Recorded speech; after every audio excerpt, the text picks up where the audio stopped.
Earth is a level, motionless plain, with the sun, moon, and stars revolving over and around us just as you experience every day. The North Pole is the magnetic monopole center point, with Polaris, the North Pole star, situated directly above. Polaris is the only motionless star in the heavens, with all the other constellations revolving perfect circles over the earth every night.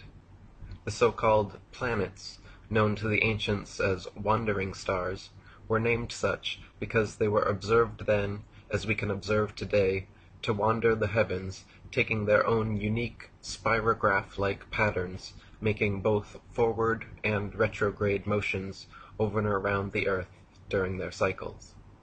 Meanwhile, the fixed stars were named such because they were observed then, as we can observe today, to stay fixed in their constellation patterns night after night, year after year, century after century, never changing their relative positions.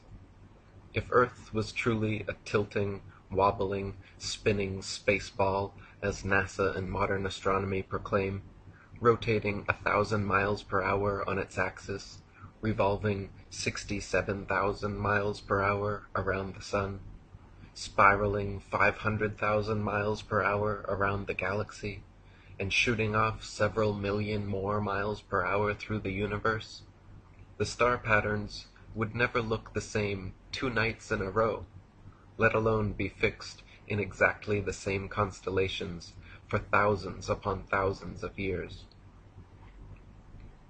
The reality is that the Earth and Polaris do not move, while everything else in the heavens revolves over Earth and around Polaris, east to west, like in a planetarium dome. Our Earth planetarium, however, is so vast that perspective won't allow any observer to see all the stars simultaneously from any one vantage point.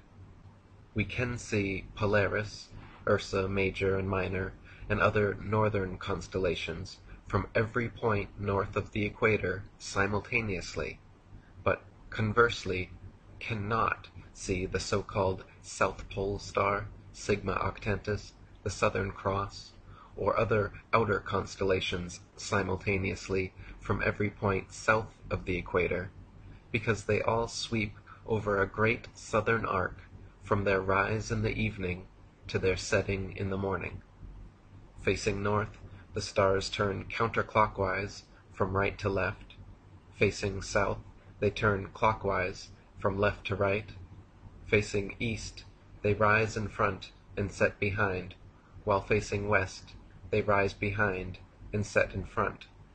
So their apparent motion, angle, and inclination changes depending where you are on Earth and what direction you are facing.